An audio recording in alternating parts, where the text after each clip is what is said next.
So on Sunday morning, we learned that our guest host for this event, Lucas Whitman, was not able to join us due to an unexpected death in the family. After offering our condolences to Lucas on behalf of all of the people from NWS and on behalf of all of Traverse City, we extended an invitation to Jack Segal to serve as the special guest host for this evening's event with Blaine Harden, and Jack graciously accepted the invitation. Jack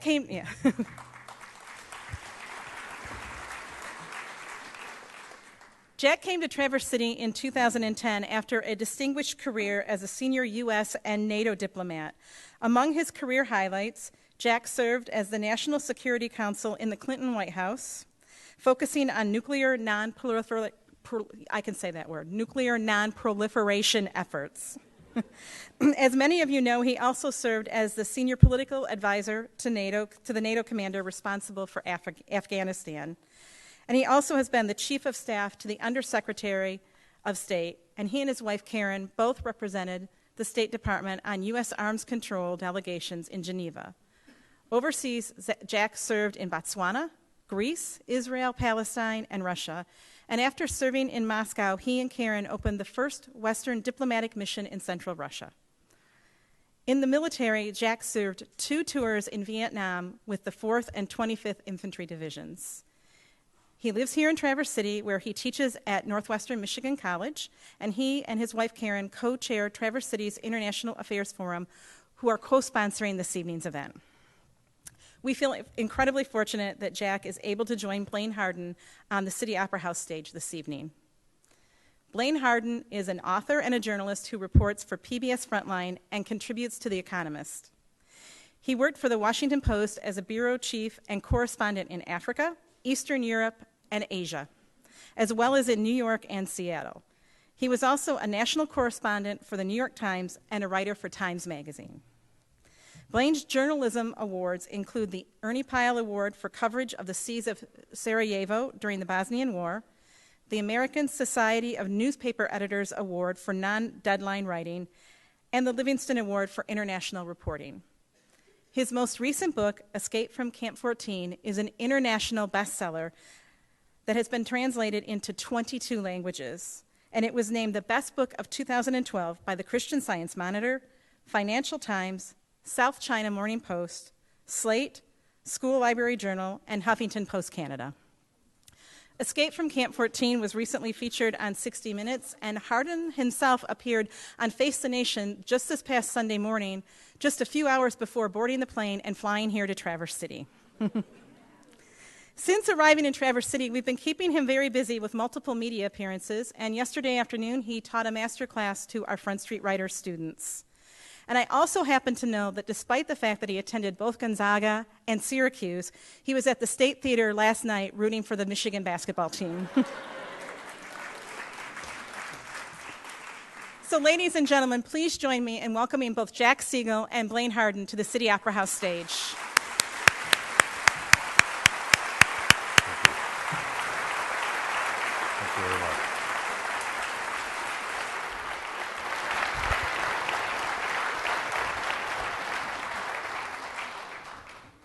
Thank you, Jill, very, very much. And it's so exciting to have this opportunity.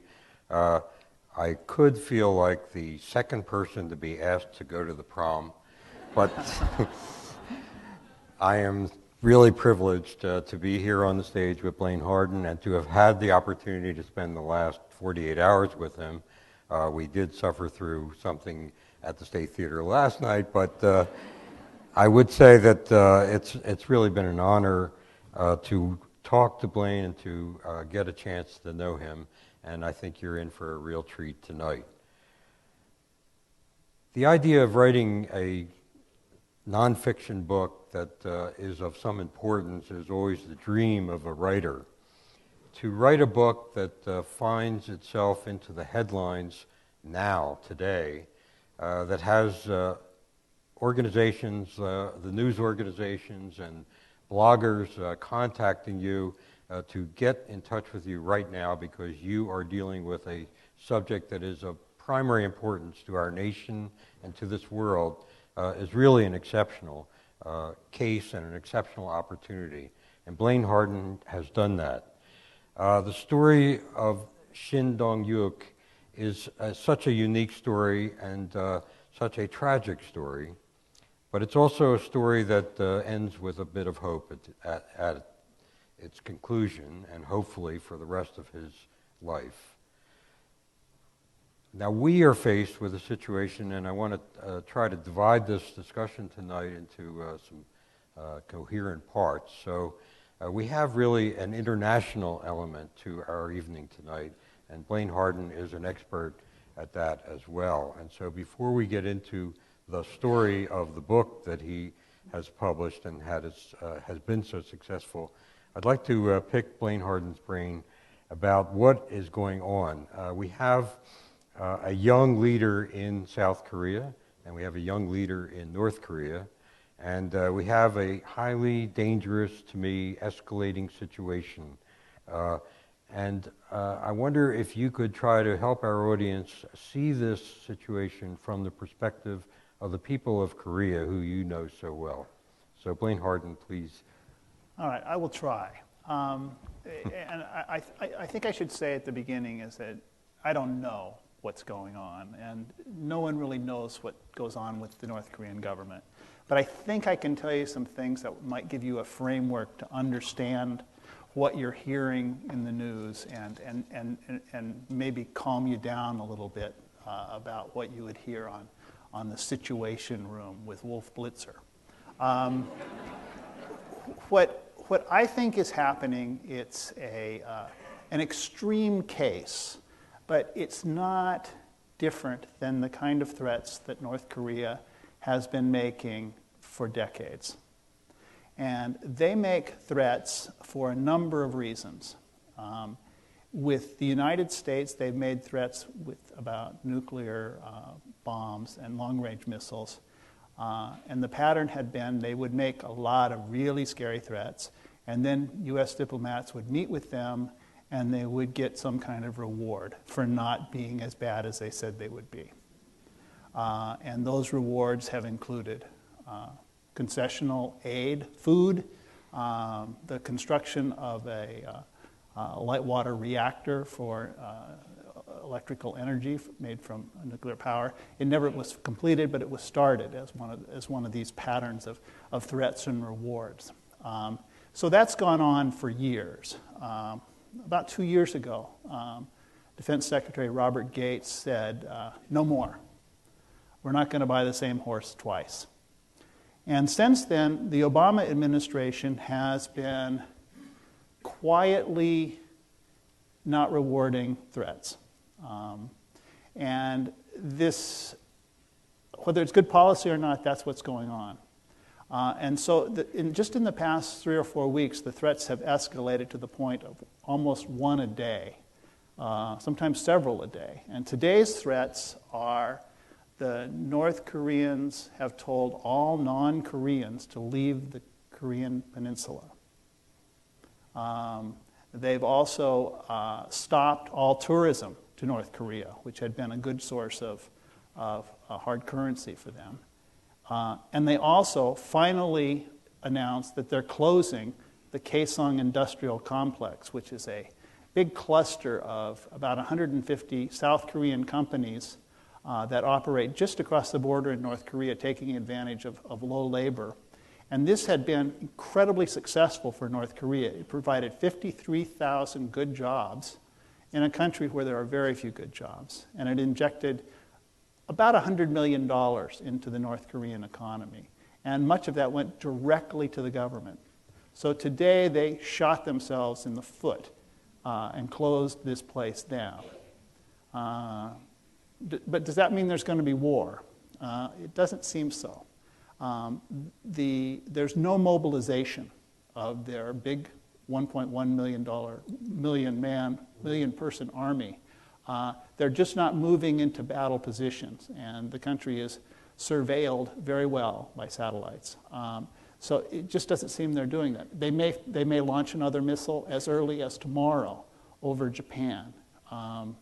But it doesn't mean they're going to war. And if they went to war, they're very cognizant that they would lose. They could wreak a lot of destruction in South Korea. They have tens of thousands of artillery tubes pointed at Seoul, which is one of the biggest cities in the world, has perhaps 23 million people, depending on how you measure it, and they could kill thousands, tens of thousands, perhaps hundreds of thousands of people in 10 minutes with their artillery. But they would only get a chance to fire it for a few minutes, maybe a few hours, and then their country would be destroyed by the United States and South Korea with much more modern weapons.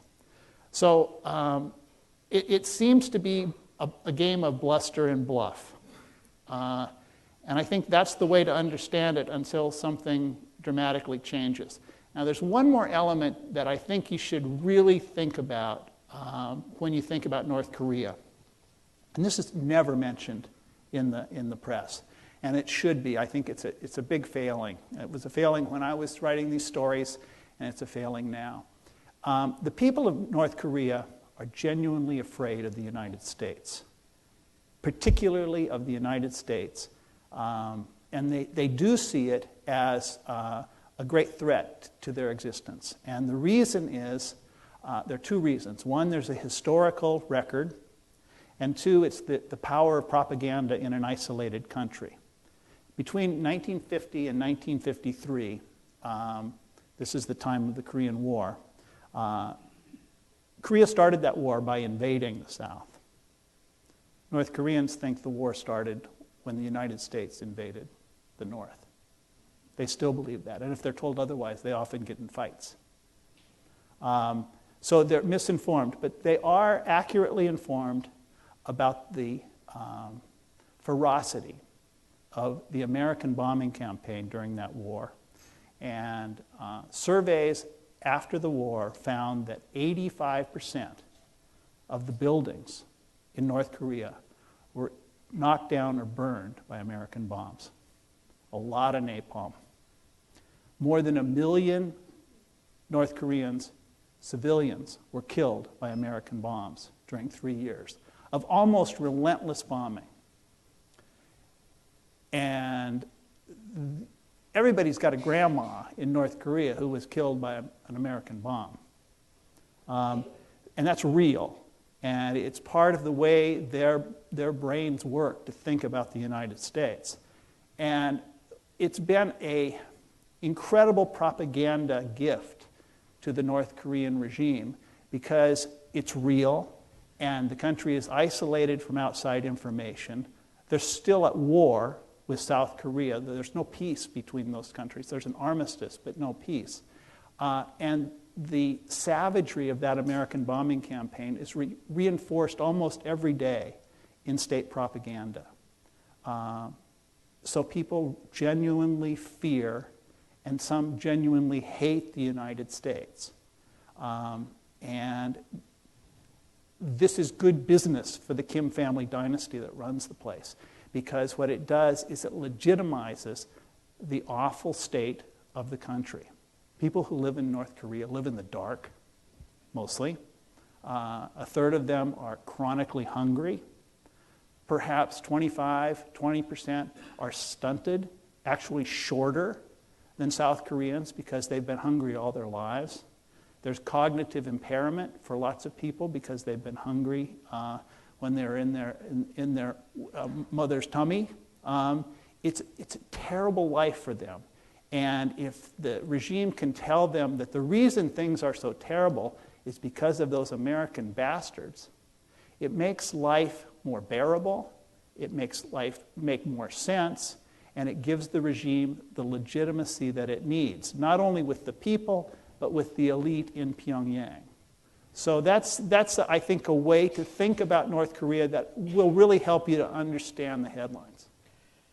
Now, that's an interesting context. One of my great heroes at my graduate training was Professor Danis Sandoli, and he said to me once, Jack, you have to understand the action as perceived by the actor and the action as perceived by the person being acted on. Now, when you bring in the history of the bombing that North Koreans have experienced, when we send bombers and F-22 fighters bombers to South Korea as part of a legitimate military exercise, Are we helping the situation, or are we playing into the hands of the dictatorship? Well, one thing I think it does, I could imagine Kim Jong-un and the people around him hearing that a B-2 stealth bomber has overflown the Korean peninsula, a bomber that could carry nuclear weapons. And they're all giving each other high fives, saying, this is so great, because now we can tell the people that there are bombers flying over the Korean peninsula, and they need us. They need our ferocious military government to protect them and their innocence. This is fantastic for them.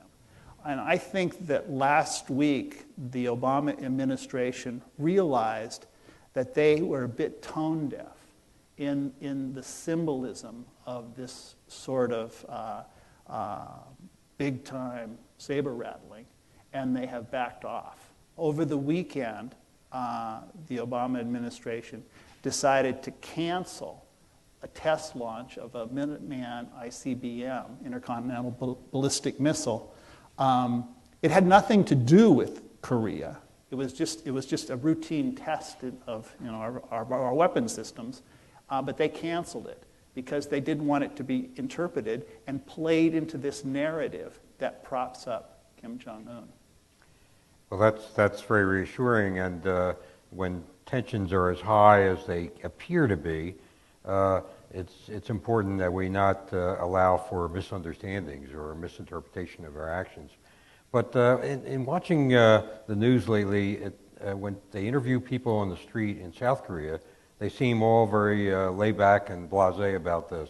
Are we overstating the situation in our media? Yes. Definitely. We are. Why does that not surprise me? I had not watched television news because I'd been busy traveling around and blabbing about my book. But I watched it the other night, The Situation Room with Wolf Blitzer. And I was astonished by using how they were hyping the war, the situation. You know, it's a matter of concern, but I think that it was hyped in a way that's not healthy, and it's not good, and it doesn't help the credibility of the press in the long term. The world is horrible enough without hyping it. Now, Blaine, you mentioned that there is malnutrition, if not starvation, in the countryside, but you have actually been to North Korea once, and I've seen some, let's say, show examples of a good lifestyle in Pyongyang. How does this work? Is all the money in Pyongyang? Is it confined to a small group of people? Well, I went for 3 days to North Korea, so that makes me an expert. But I went with the New York Philharmonic in 2008. It was the only way I could get into the country. I tried many different stratagems, but that was the only way I could get in. And I went into a country where the tables were groaning with food, and there was lots of light and beautiful dancing, and it was a Potemkin village in the extreme, which says nothing about North Korea other than their ability to put on a show. But I think the best way to understand how North Korea works is that it's a feudal society, and the privileges of life in that society sort of decline in concentric rings as you move away from Pyongyang, the capital. The people who live in the capital are trusted. They tend to eat better. They have more electricity. They have more fun. And as you go away from the capital, people have less food, and in fact, they're shorter. And they may have more cognitive impairment. There have been UNICEF, the UN Children's Fund, and the World Food Program has done surveys of actual nutrition and growth for people as they in the distant provinces, and they don't eat as well. And there was a great sort in North Korea in the 60s where they basically moved people based on their perceived reliability. And so it's a very strange country, and that where blood and who your parents were means virtually everything. in terms of your ability to get a job or eat. Now, we have never really had a normal relationship with North Korea, I guess, but there have been discussions with North Korea, and a mutual friend, Glenn Davies, has led the U.S. effort to have some sort of talks with North Korea. At times, it appears that we've been making progress, but more recently, it seems to have fallen apart. Is this part of this overall strategy to strengthen this new leader and to take us through this crisis, and then he will return to discussions, or are we on a path of not talking again? It's hard to know. There has been a wave pattern of seemingly irreconcilable differences and great anger, and then talks. Whether that will happen now is not known. It's important to realize that Kim Jong-un is much younger than his father and grandfather when they took power.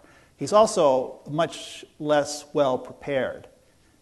Kim Jong-il, who took over in '94 when his father died, he had 14 years of being sort of a co-junior dictator kind of guy in North Korea. And he ran a lot of stuff, and he knew what the levers were. He knew how to manipulate people. He had lots of loyal people close to him.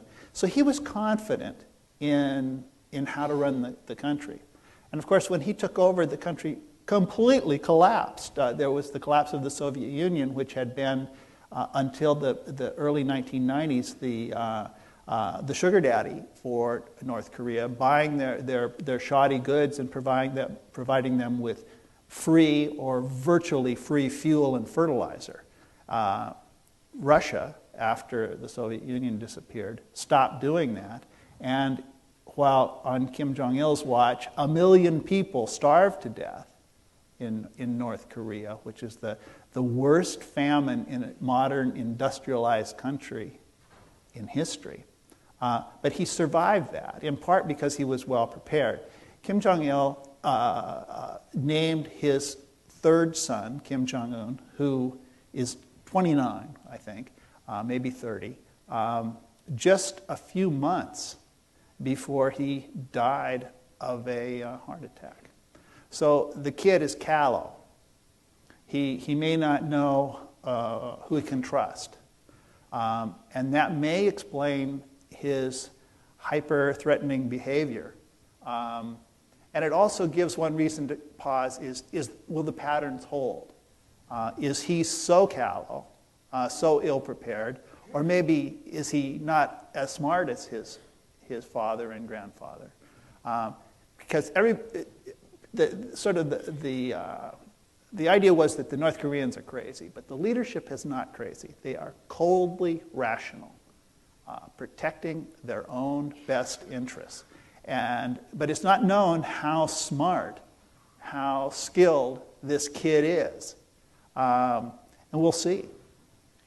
Now, you mentioned the benefactors, the supporters of North Korea. Russia, for Soviet Union first during the Korean War period. Now Russia to maybe some degree, but China is the big player. What role does China play at the moment in North Korea? China plays a very big role. Virtually all of the petroleum products that come into the country come through China.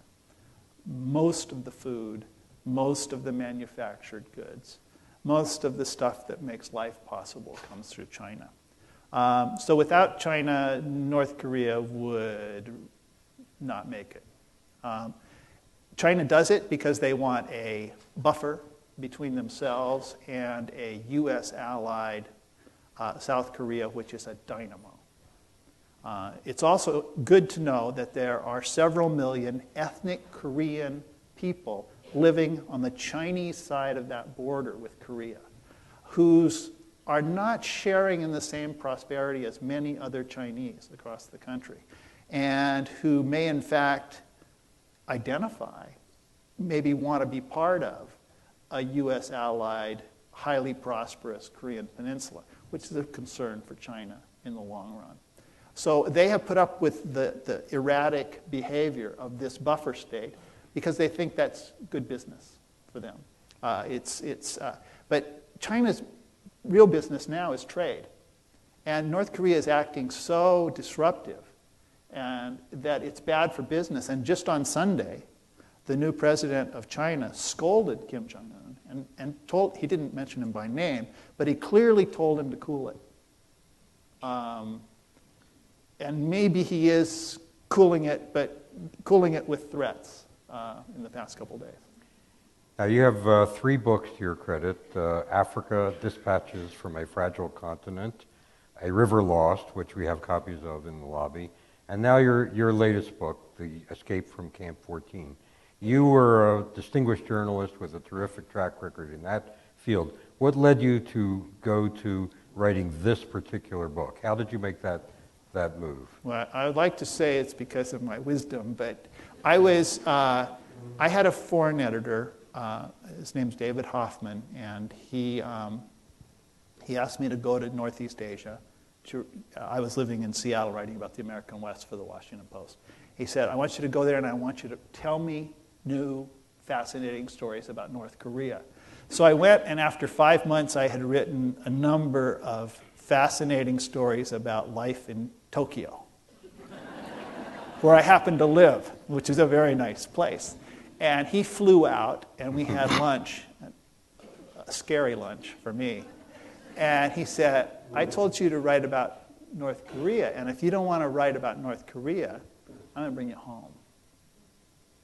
And it really scared me, because I was there with my family. We're all having a great time. And so I tried then. I really tried to focus on North Korea. But it's hard because other than the Potemkin village visit that I had for 3 days, I couldn't go there even though I tried. So what I did is I went to Seoul and I just started beating the bushes. The bushes actually have changed a lot since the late 1990s because of this famine. During that famine and the near collapse of North Korea, Kim Jong-il at that time had no choice but to relax the border. It became semi-permeable. A bit more than semi-permeable. Maybe 500,000 North Koreans crossed that border. Some came back, some settled in China, and 25,000 have found their way to South Korea, all in the past 10 years. And these are sources of a kind that journalists have never had before. They were born in the country, they lived in the country, they know exactly how the country works. And so all you have to do if you're a journalist is find these people and talk to them. And so that's what I started to do. And they're so full of information, but there is one problem. It's that when they come to South Korea, they all go through a kind of resettlement process. The South Korean government's very good to North Koreans. It gives them about 9 weeks of adjustment in this big place that looks like a mental hospital for rich people. It's very nice. And they learn how to drive a car, how to go to a bank, how to negotiate a big city. They get their teeth fixed, and they get psychiatric attention too if they need it. And I talked to a psychologist there who had seen thousands of these people over the course of several years. And she said it is fair to describe every single person from North Korea as clinically paranoid. And she said, because in North Korea you are surrounded by people who are listening and will punish you if you say the wrong thing. So paranoia is a useful adaptation to life in North Korea. And when they come to the South, they struggle to fit in. But in any case, as a reporter, if you want to know what's going on, you try to talk to these people. And so I did. And it takes a long time, but I learned. And I had the great good fortune of meeting Shin Dong-hyuk.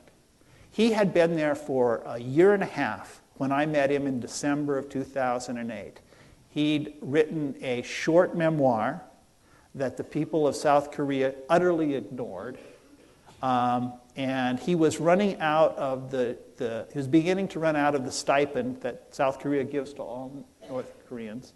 And he was completely at a loss. He was very depressed because nobody cared about his story. But he was very special. He was a unique story, was he not? He was a unique story, and he'd sort of fallen through the cracks. And I had a very busy week that week as a reporter. I think I did 4 stories in 4 days, which is really a lot of work. And his was the last story, and I wrote it very quickly. And sometimes you don't know what you've got as a journalist because you're tired and you don't have perspective. So I wrote this piece, and it ran on the front page of the Washington Post with the picture, actually the same picture that's on the cover of the book. And I got this incredible reaction from readers who aren't policy people, who work in the State Department. You know, it was regular people who said, I care about this young man. I want to help him. I'm praying for him. And are there others like him? Tell me more about what went on in his life in this camp. So, and then I had a couple friends who slapped me around and told me, you have to write a book about this guy because this is the best story. So I went back to him and said, please, please, please, let's do a book. And he said, no. I don't like you. I don't like journalists. I don't trust particularly you. And he didn't like my translator either. And I should note that I don't speak Korean, and he doesn't speak much English. He speaks a lot more English now than I speak Korean now. But so he said no, and so I went back and I begged with him, and I begged through some of the organizations that were helping him with money. This is lessons for all the young writers out there. Go And back and beg. Because human rights groups had seen this story in the Washington Post. I mean, it's a powerful newspaper, and this was a home run newspaper story. They'd seen this story, and they realized that Shin would be a way to solve their greatest problem, which is to get people across the United States and across Western Europe to understand that there is a gulag in North Korea, that it's existed for half a century, and that people live there suffer in horrible ways. And that it doesn't mean anything unless you have a great story that can dramatize it, humanize it, and make it irresistible. So these human rights groups, I think, had good sense to realize that Shin was their ticket to explaining what they had failed to explain for decades. Now, some of our audience hasn't yet read the book, so maybe you could give the quick version of, the short version of what this story is, really. What's amazing about Shin Dong-hyuk is that he's in a category of one on the planet, as far as anyone knows. He's the only person born and raised in a no-exit political labor camp to get out. And his camp was created, Camp 14 was created in 1958. Nobody has escaped from that camp except for him. And when he arrived in South Korea, he told stories about his origins and about his life that were astonishingly new to U.S. intelligence, U.S. Army intelligence, and to South Korean intelligence. And I'll give you a couple examples. He was bred in the camp like a hog in a farm. Guards picked his parents, who were young adults in their 20s. His father had been a good worker, a machine tool guy who worked hard and had a good skill that they needed in the camp, because the camp is big. It's 30 miles long, 15 miles wide, threaded through the mountains of central North Korea with factories that need machinery that work. Like they make cement, they make military uniforms, they make pottery, they mine coal, they raise vegetables. They do a lot of stuff there that helps the economy of North Korea because the wages are very low. It's a slave labor. So Shin told the world that there's this system that they have of breeding kids, and he was one of those kids. He was raised not really by his mother or his father, but by the guards. And his moral compass was what the guards told him. One of the rules of the camp, the first rule of the camp, is if you try to escape, you'll be shot. If you hear about someone talking about escape, if you hear someone talking about escape, and you fail to report it, you'll be shot. And this rule came into play when he was 13. It's the pivotal event in his life and in the book. When he was 13, he happened to be, he was living in a boarding school a block or two from where his mother lived, but the teacher told him he could go and have supper with his mom that night. So he did. His older brother was there, who he rarely saw. He worked in the cement factory. He also happened to be there that night. So they had supper, the usual supper in the camp, the same meal that they'd had 3 times a day his entire life, which was corn and cabbage and a bit of salt. Gruel, basically. He ate supper, and then he went to sleep. And about midnight, he heard his mother and brother talking, and he heard the word escape. And he listened, and it was clear that his brother was planning to try to escape, and his mother was either going to go along or was helping him. And she was cooking up some rice. Rice is something that he almost never ate. And she had apparently stole some rice somewhere in the camp. And she was cooking it for his older brother, which made him angry and jealous. So he got up, went outside, and told a guard that his mother and brother were planning an escape.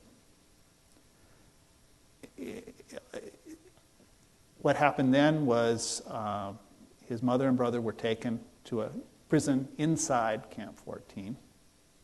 And Shin was told to go back to the boarding school. But the next morning, he was taken to that same prison. He was 13 years old at the time. The guard that he had snitched to had failed to tell his superiors that he got the info from Shin. So Shin was taken to this prison as a collaborator in the escape. And there he was tortured, stripped, hung over a coal fire. And it was truly horrible what happened to him there. But he was so afraid and so confused that it took him about 3 days to spit out that he had done the right thing in the value system that he grew up with. He had snitched on his family. So they didn't torture him to death. But 7 months later, his mother and brother were taken from this prison to the execution grounds in the camp, a place that Shin had gone to twice a year ever since he was about 5 years old to watch people get killed. And it's a teaching technique in the camp to keep people on the straight and narrow. So he was brought there, taken to the front of the crowd. The entire camp was there, about 15,000 prisoners. He was taken to the front, and then his mother and brother were taken out to the front, and his brother was shot in the head 3 times, and his mother was hanged in front of him. When a noose was put around her neck, and before she died, she tried to catch the boy's eye, Shin's eye, and he refused to look at her. And he said, I hated her. I was happy to see her die. And Shin told me that when we had lunch the first time I met him. And I can feel the chill in this room as I tell this story, and I felt that myself. I thought, my God, who is this boy? And what are these camps like? So what I tried to do then, I wrote this up and put it in the Washington Post, and people had the reaction that you're feeling. But then I went back to him for about 2.5 years and tried to get as much of the texture of his life from the beginning until the point at which he starts to, and in his own words, learn how to be a human being, which is in the years since he escaped. He escaped in 2005. I should tell the story of the escape, too, which is just amazing. And he's such the luckiest unlucky boy in the world. When he was 23, he was working in the uniform factory. He was fixing sewing machines. He was assigned to work with and snitch on a newcomer to the camp, a man named Park, who was about 45, older guy by Shin standards. And Park had been a member of the elite in Pyongyang. He had been educated in the former Soviet Union, traveled widely.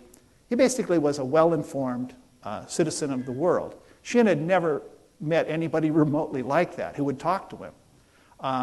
Shin was supposed to snitch and teach him how to fix sewing machines in the uniform factory, but he taught him how to fix the sewing machines, but then he started to listen to Park talk about what it's like to live on planet Earth, outside the barbed wire of the camp, which Shin had never been curious about before.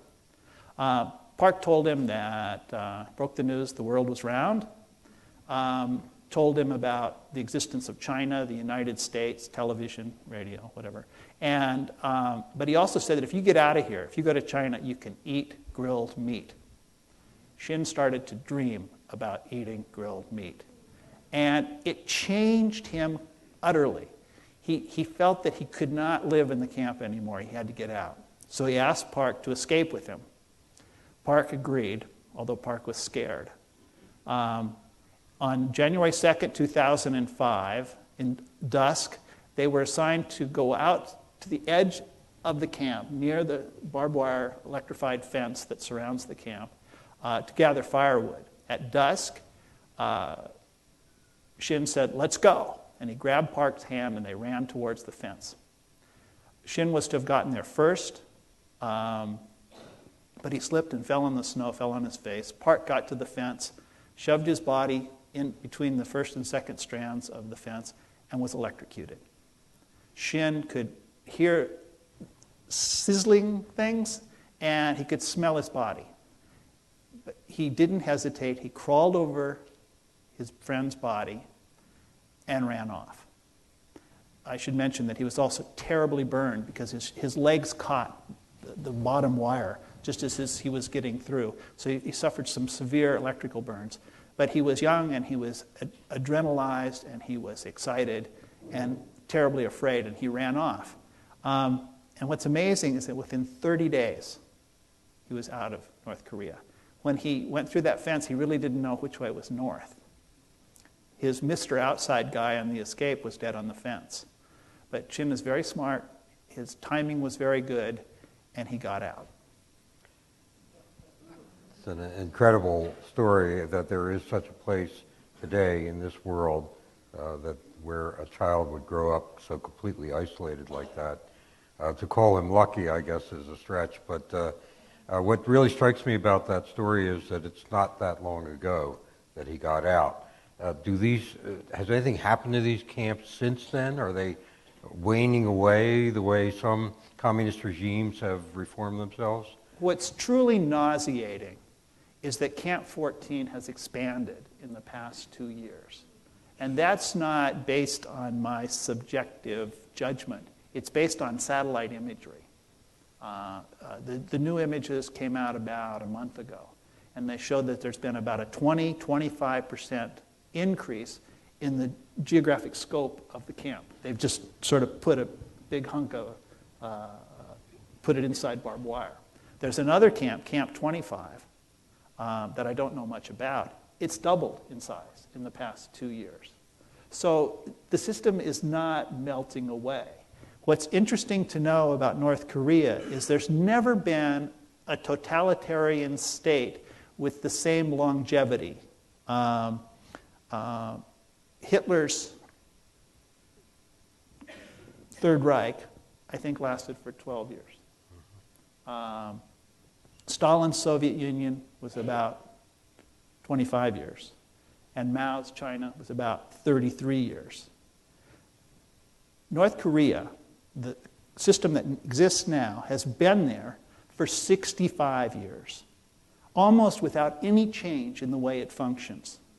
and the camps are growing. The kind of camps that exist in North Korea are modeled after the ones in Stalin's Soviet Union. It's interesting to note, after Stalin died in 1953, the Gulag in the Soviet Union melted away in about 5 years. Kim Il-sung died in 1994. His son died 15 months ago. The camps are going strong. There's never been anything like this in world history. Now, you're a terrific author, and you've hit the sweet spot that every author dreams about, of a fabulous story, a subject that people can learn something from, if not find a way to identify with, because he's from such a different world. But this has changed in many ways, in my mind, from a story about a great book to a human rights story that really goes much broader and is of terrific importance. I think about Elie Wiesel's Night or Solzhenitsyn's The Gulag Archipelago, and to put your book into that category, that it's really opening people's minds to something they knew nothing about before. That's a big responsibility. How does it sit on your shoulders? Well, it's thrilling, and I'm really proud of it. And Shin, I promised him that something like this could happen. And changing North Korea, books don't do it, but raising awareness, books can do it. It's the power of the story. Last year when my book came out, another book came out by a great human rights researcher named David Hawk, and his book is called Hidden Gulag. And it was an account of 60 individuals who've been in the camps and who've gone through much of the same kind of horror that Shin went through. None of them were born in the camp, but they spent time in one camp that actually releases people after holding them there for a while. And his book gave sort of substance to Shin's story, because it's not unique. But it wasn't a story. It was a compendium of information. Mm-hmm. And that's the power of a story. In telling the story, I was greatly helped by editors who helped me make it better. But the story does have power, and there's a couple things that I can point to that are real-world results of a great story. And I'm really excited about this. Glenn Davies, who you mentioned, who's the point person on North Korean policy, he testified before the Foreign Relations Committee a couple weeks ago. And he mentioned Shin, and he mentioned the book, and he mentioned human rights as a real pillar of U.S. policy towards North Korea going forward. And in the past, U.S. diplomats have been very reluctant to talk about human rights, because they were worried that if they did, the North Koreans would cancel talks about nukes and missiles. One such diplomat told me if we mentioned the camps, the North Koreans would go nuts and leave the room. So U.S. diplomats, along with most Western diplomats, were just sort of intimidated from talking about the subject, if you can believe it, for decades. So that's a very big deal. But secondly, the UN Human Rights Council meeting in Geneva a couple weeks ago created another UN commission, which I'm sure will wildly applaud. But what it will do, it's called a Commission of Inquiry, and what it will do, it will sort of gather all of the information about how these camps are operated and what goes on inside, and it will prepare documents that will be used for indictments, for crimes against humanity, for the Kim family and other people in that government, for trial in The Hague at some point. That won't topple North Korea, but it does concentrate the world's attention on this ongoing human rights catastrophe in a way that hadn't happened before. And Shin's story didn't make it happen, but it really helped. Well, that's a fantastic accomplishment. Before we give the audience a chance to join in, perhaps I could ask you to read a segment of this wonderful book for us. So this little bit I'm going to read, and it is short, you'll be happy to hear that, it's about what Shin saw as freedom in the after he got out of the camp. I kept asking him, wasn't it when you came to America and saw how wonderful America is, you know, and television and tall buildings and fast cars and tweeting. And he said, no, that wasn't it. And he kept telling me it was his first day outside the camp. And I didn't believe him. But he kept telling me, and he must have told me 20 times, because we did interviews, so many interviews. And so finally I did, and then I got him to really describe the texture of that first day of freedom, first couple days. And let me just read. So he's got out of the camp, he's changed his clothes, he's awakened with these terrible electricity burns on his leg, he's hungry, but he's in a town called Bukchang. It's in North Korea, but for him, it's Paris in the 20s. In the months and years ahead, Shin would discover all things modern: streaming video, blogs, and international air travel. Therapists and career counselors would advise him. Preachers would show him how to pray to Jesus Christ. Friends would teach him how to brush his teeth, use a debit card, and fool around with a smartphone. From obsessive reading online, the politics, history, and geography of the two Koreas, China, Southeast Asia, Europe, and the United States would all become familiar. He's a smart guy. None of this, though, did more to change his understanding of how the world works and how human beings interact with each other than his first days outside the camp. It shocked him. He kept using that word shock to describe this day. It shocked him to see North Koreans going about their daily lives without having to take orders from guards. When they had the temerity to laugh together in the streets, or wear brightly colored clothes, or haggle over prices in an open-air market, he expected armed men to step in, knock heads, and stop the nonsense.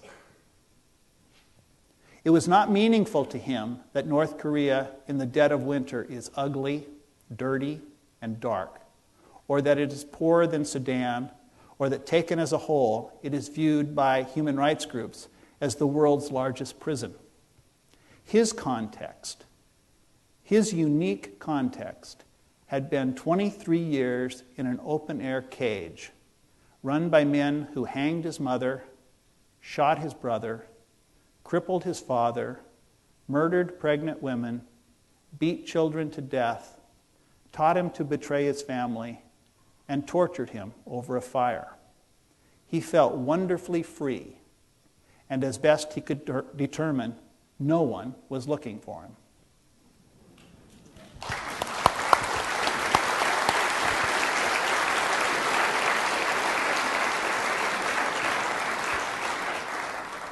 Now, by some stroke of amazing scheduling, Blaine's next stop on this book tour is Louisville. So I thought he needed to be prepared for that.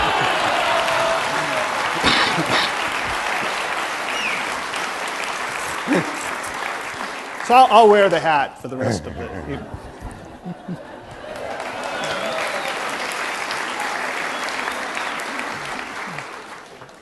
If we could now have the lights up a bit and the microphones deployed, if you would, stand if you can, give us your first name, and give us a nice question. First one here.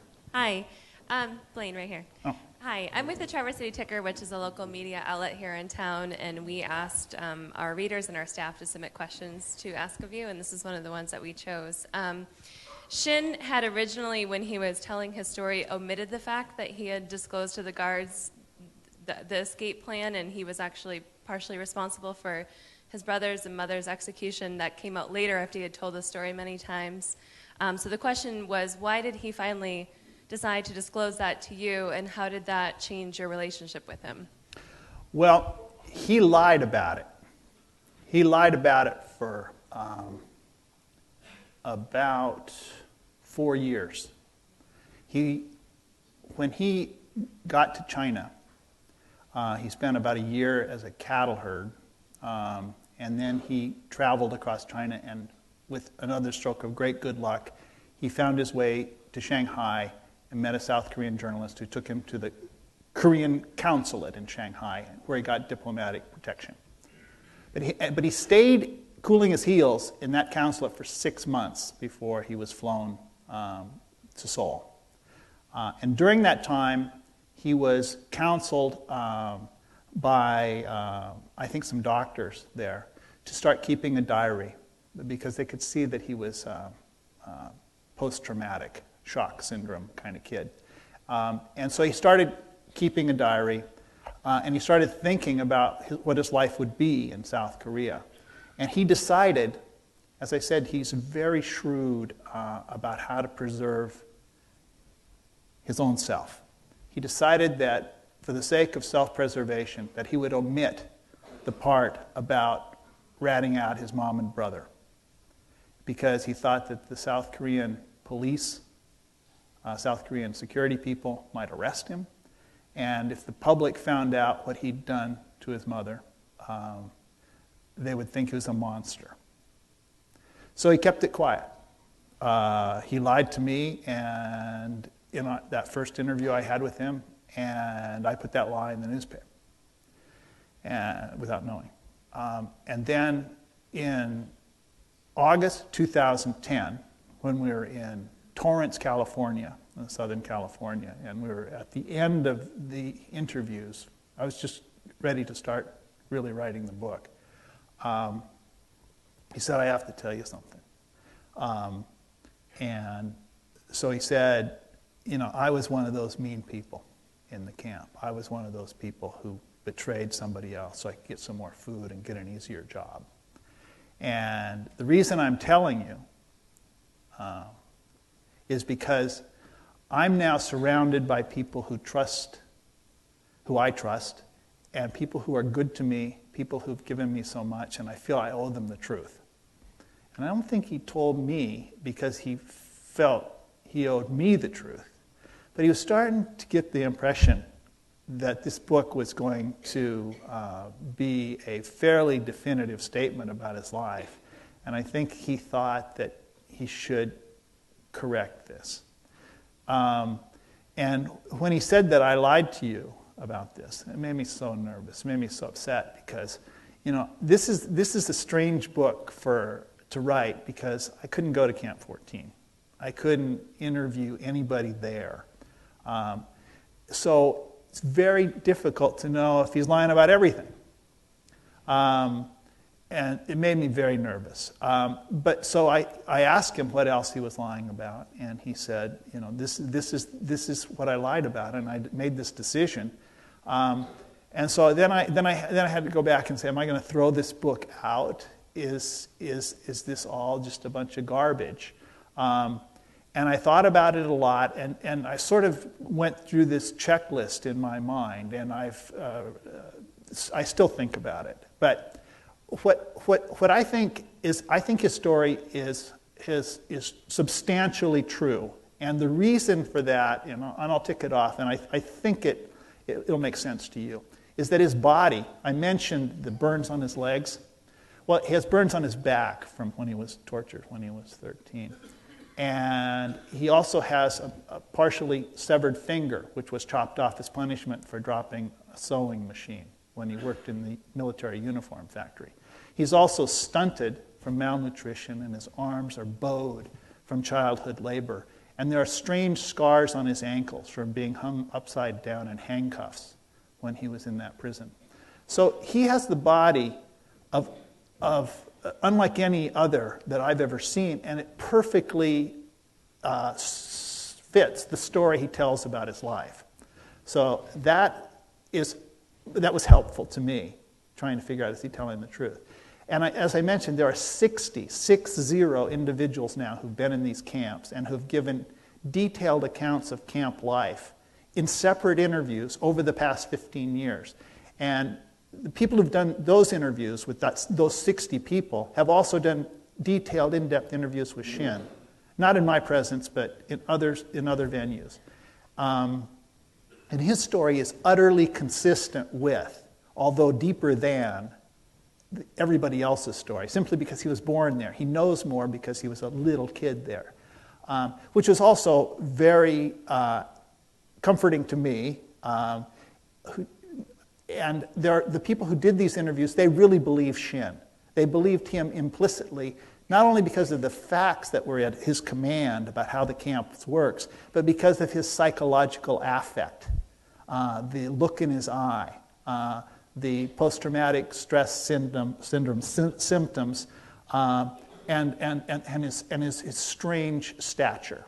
And then there's the satellite imagery, which has become increasingly precise with each passing month almost. And you can now, with the phone in your pocket, you can skate around inside Camp 14. Shin has annotated it. And you can really see where these things happened in the camp. And I spent a lot of time comparing the topography of the camp to the story he told me.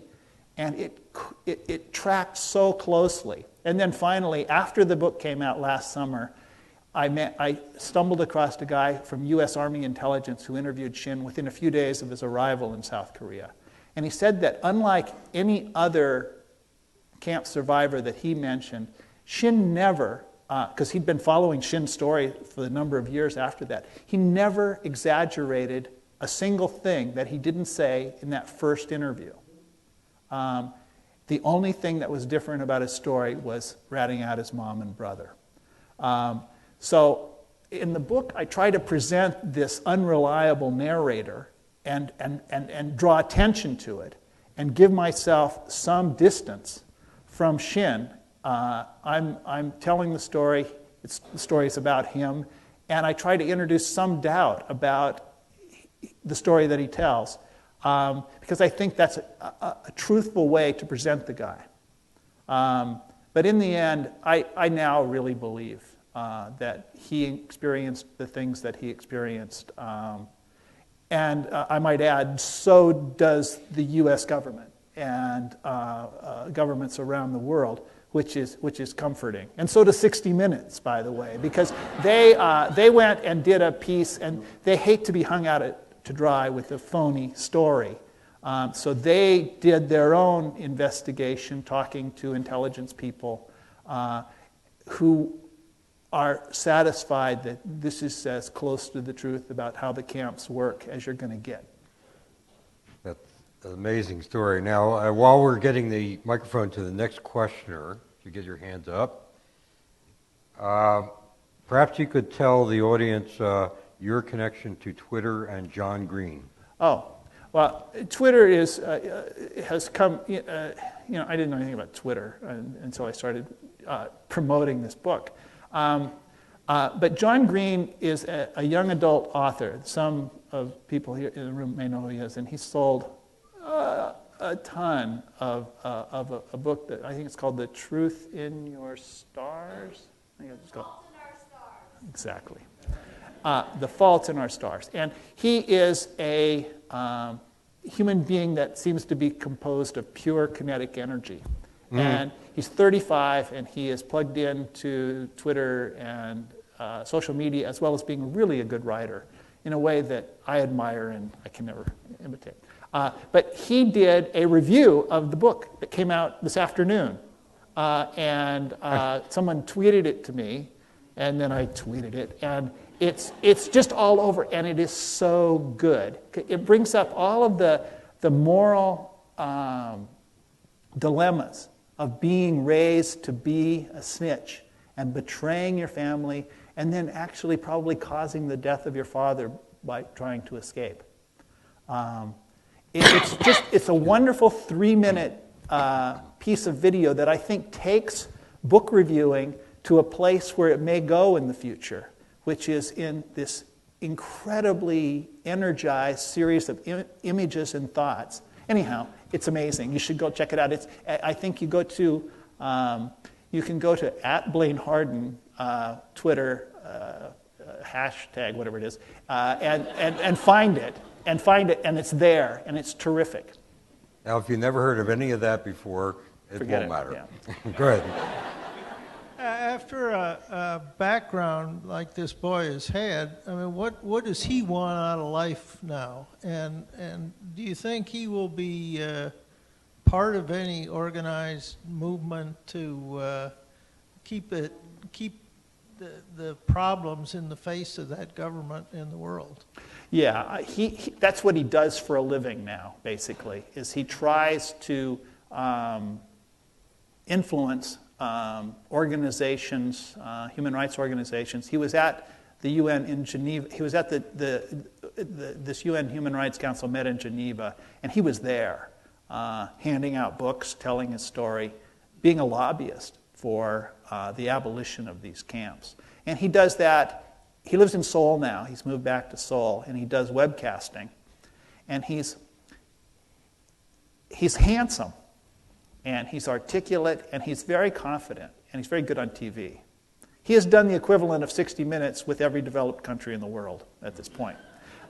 So he's very good, and he interviews other North Korean defectors who now live in South Korea, talks about why they left and what their lives are like in the South. And he's terrific at it. And so that's what he's doing. But I think I would be remiss in not saying that he has a very difficult life ahead of him. The prognosis for camp survivors, people who survived Auschwitz or something like that, there have been longitudinal studies done by Harvard and other places about how well did they do, how happy are their lives, do they have families and children, and do they have a sort of semblance of normality. And in general, they struggle, and they're unhappy, and they're plagued by guilt for what they did to survive. And Shin still has nightmares. He's learned this sort of ex post facto discovery of morality, that sons should love their mother and their brother, and trust people, and be capable of empathy. And so he tries on all these concepts. He really works at it. But he says, he feels like he's pretending to do this stuff. And I think he's made a lot of progress. But he has not embraced psychotherapy. He's not gone for higher education, although he has that opportunity. He's his own person. And I think that if he had a great advisor, and he's been a little unlucky in love, as I say in the book. He fell in love with an extraordinarily beautiful Korean-American woman, Young, who lived in Seattle, of all places. I was in my house, and he called me up in 2011. And he said, "Blaine, I'm in Seattle. I'm here to see Harim." And I didn't know who Harim was, but Harim was a woman who'd volunteered to work in this human rights group that he was involved with in Southern California. And he'd just fallen head over heels for her. And so he stayed in Seattle with her family for a couple months until I think she dumped him. And he called me, just this sad, sad, sad voice. And he says, "I'm leaving. I'm going to Washington, and I don't know where I'm going to go." Back to Washington, D.C., had some friends there. But he got over it. And in fact, after the book started selling, Harim called him up, wanted to see him again.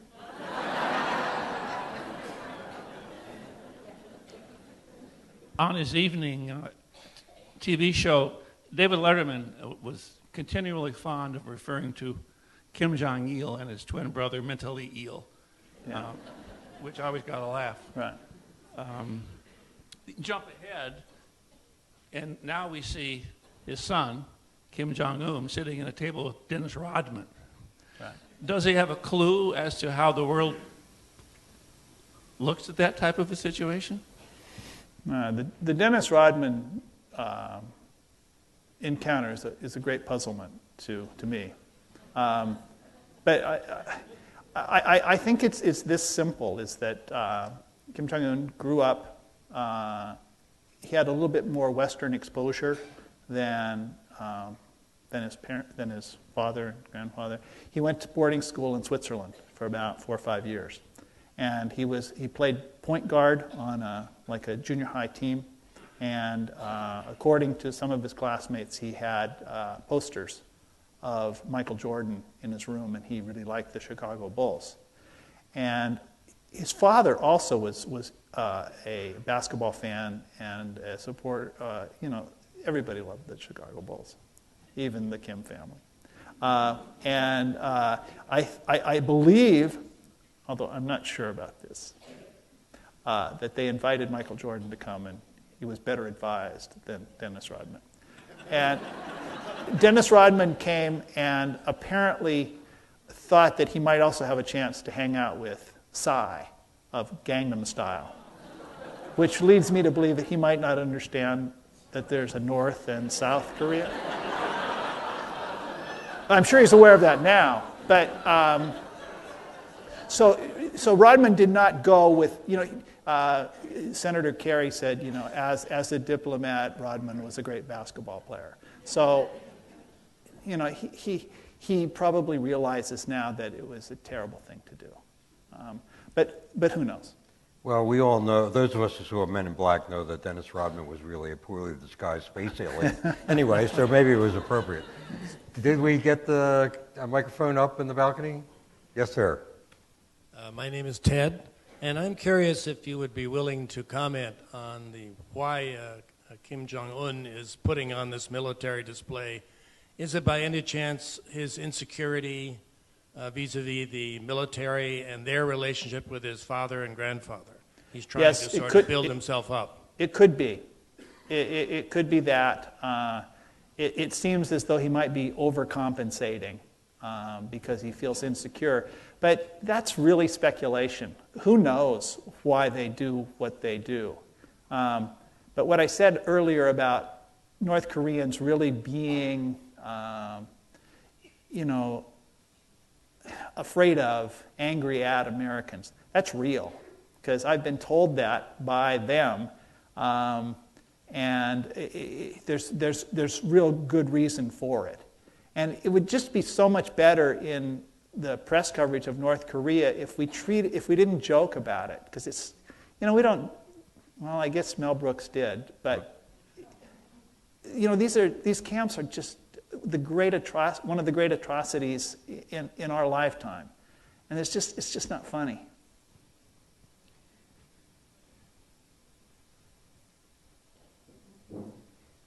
I'm Judy. I work at East Middle School, and I told my students your story today.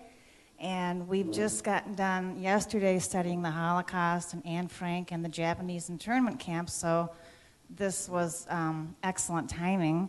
And what one of the kids want to know is, what were the barracks like where Shin slept? Well, he lived in something called, it was called a model village, and it was the best housing in Camp 14, apparently. It was a new, relatively new, I guess, a concrete block structure, and it was 4 single rooms built around a central kitchen. And the 4 families that lived in this block, they shared the kitchen, and it was heated by coal. There happens to be coal mined in the camp, and they have a coal-burning furnace that has flues that go under the bedrooms. So it wasn't freezing cold, it's really cold in the mountains in North Korea, incredibly cold. So there was heat, but there was no furniture. He slept next to his mom on a blanket. And they had a bowl for food. And I think that was it. They used a common privy for several of these blocks, and they had to use the privy because excrement was used as fertilizer in the camp, as it is all over North Korea. And there were lots of, as I mentioned, what they ate was just this gruel every day. But it's a big camp. It's sort of outdoorsy, and so there's lots of critters and vermin around. So Shin survived, and it was very important that he eat protein to avoid pellagra, which is an ailment that can be very serious if you don't get enough protein. So he ate a lot of rats. He ate a lot of mice. He ate a lot of frogs. He ate a lot of creatures that wiggled. If he could find them and kill them and eat them and cook them and eat them. And he was pretty good at it. And there was a period of his life between 17 and about 22 where he lived and worked on a pig farm where he could steal the pig's food, and he did. And he did pretty well. In fact, sometimes he could even sleep at work. So he had a relatively comfortable middle period in his life. That's a long answer, sorry. Comfortable is not the word that comes to mind, but okay.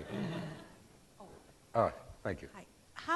How does the government of North Korea manage to keep so many people in such complete ignorance of the outside world? When you read about, I remember reading about the old Soviet times where manuscripts were passed from hand to hand in secrecy, and shortwave radios were listened to in secrecy. Yeah. And as a footnote, have you read The Orphan Master's Son, and what did you think of it? I loved it. I read it. It's important. It's a really good question, and it's sort of my fault I didn't mention this before, is that when this border with China opened up, became a smuggler's highway, which happened in the late 1990s, what happened is electronic gizmos of all kinds started to come into North Korea. And most importantly, radios that could be tuned to Radio Free Asia and various stations broadcasting from Seoul, of which there are a lot, and our government spends a lot of money supporting that broadcasting, counter-propaganda broadcasting. And what's happened, according to surveys of people crossing that border over the past 15 years, is a lot of people now are listening to the radio. A lot of people know the context that they're in. They understand that their country is poor and that South Korea is really rich, and they also they see DVDs, particularly of South Korean soaps. The South Koreans are probably the best in Asia in highly polished Dallas-style soaps that are just devoured from Singapore to Hokkaido across Asia, and in Pyongyang, as it turns out. Young girls in that city are known to speak with the accent, the kind of, I guess, call it a valley girl kind of accent. That's common to rich, beautiful women in Seoul. So they imitate what they've watched on the DVDs. They've seen so many DVDs that they have the accent. So, but does that mean that an Arab Spring is going to happen at the end of this program? It doesn't mean that. And the reason it doesn't mean that is people remain socially atomized. There's no internet. There's no tweeting. There's no Facebooking. There's no way for people to communicate with each other. There are 270,000 secret police in the country. They're in every city, village, every apartment block.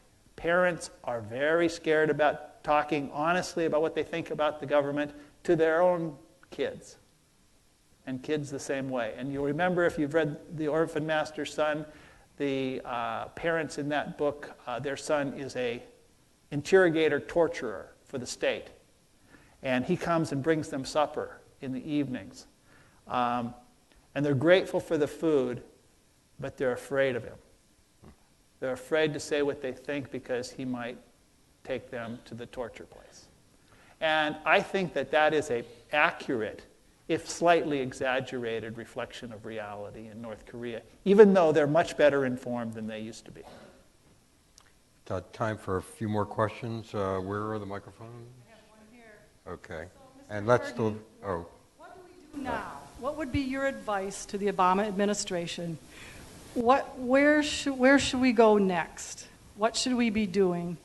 What would be your advice? Well, that's the thing about journalists, is that they don't know what to do. They describe what they see and try to tell the truth. So, having said that, I think the Obama administration probably has done a fairly good job of responding to what's going on in North Korea. with the exception of this tone-deaf response of flying a bomber, over, a scary bomber, over and then talking about it, which unnecessarily riled up the North Korean people, I suspect, and gave Kim Jong-un just what he wanted. So you can't always have perfect foreign policy. But what is the solution for North Korea going forward? Who knows? I think the most likely thing that will happen is that Kim Jong-un will follow the advice of people in China and do a little bit of top-down, commie-style capitalism that's done so much for living standards in China and in Vietnam. That's probably the safest landing that North Korea could have. Factories, real jobs, real salaries, real food, and the biggest human rights problem in the country, which is hunger, could be mitigated. That's, I think, the rosiest scenario there is. There's a new book coming out by Andrei Lankov, who is a Russian journalist, scholar, who was educated partly in Pyongyang, speaks Korean, lives in Seoul, and is very wise. And he said a couple things in the past few weeks that I've tweeted, but I think they're worth thinking about. And the first thing he said is that this is a government that can't afford reform. If it lets the cat out of the bag, the cat will, claw its eyes out. The metaphor is a little sloppy, but it can't really reform because it never has before. And dictatorships that start to reform, they collapse. So he says that, and he also says that he does not see the kind of soft landing with China as a possibility, because once people had a little bit, they would start to clamor for a lot more very quickly, and the place would collapse. And the South Koreans have been thinking about a unified Korea for at least since the fall of the Berlin Wall. And they know it's going to be really costly, really expensive, and politically they don't want to do it right now. So it would introduce a huge, complex problem in a place where most of the major players, I think China, the United States, Japan, South Korea, would prefer the status quo, as horrible as it is, slowly reformed from the top down with Chinese help. Right here, please. Hello. You sort of touched on it right now, but I was interested in your book where you talked about sort of the indifference of the South Koreans, sort of this on-again, off-again relationship with North Korea being threatened and then really not being that interested as a large amount of the populace. And it sort of struck me when you were talking about North Korea using the bombings of North Korea, and that there's still the generation living that experienced that war, and likewise in South Korea. And I was struck by that indifference. I mean, I can understand there's been a huge change in their living and life standards versus North Korea, and not necessarily wanting to support North Korea, but I was wondering if the book or Escapes have brought up more of that conversation in the past, or how to help North Korea, or is there the interest there? When you go there to South Korea and you ask them about North Korea, you say, you must be very interested and excited about what's going on in North Korea. And I remember having that conversation my first day in Seoul, and they said, no. They just weren't interested because they're living in another century. They have extraordinary pressures of their own to deal with. And there's statistics that I cite in the book, but I think they're important to understand. South Korea has 55 million people, and it's the 11th largest economy in the world, or the 12th. It's huge, hugely productive place. It's off the charts. People, and they belong to the OECD, which is this group of the 47 most developed, richest countries in the world. And we belong to that. The United States belongs to. But in the OECD, South Korea ranks first in a whole number of categories, and I'll tick them off. They work more, they sleep less, they spend more time online, they spend more money on cram schools, and they kill themselves at the highest rate in the OECD by far. They are a highly stressed, achievement-obsessed society, and the problems of a country that actually exists in another century are not relevant to their attempts to get ahead. And so that disconnect is part of what all politicians in South Korea have to deal with. I was there for the election of the previous president, and polling asked the question during that campaign, how important is North Korea to you in this vote for your leader? And it was like 2%. Thought it was important.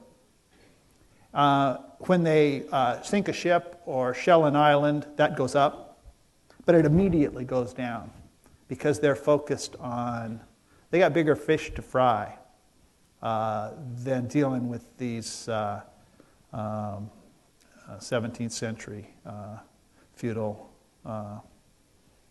country bumpkins. Last question. I just have a quick question. Of the military in North Korea, do you see all the military people? Where do they recruit them from? Are they from the camps, or where do they get all these people that are willing to become part of the military? Well, they don't have to be willing. Everybody's in the military. Everybody's there for 10 years if you're male, 7 years, I think, if you're female, and then you're often in some sort of reserves for much of your life.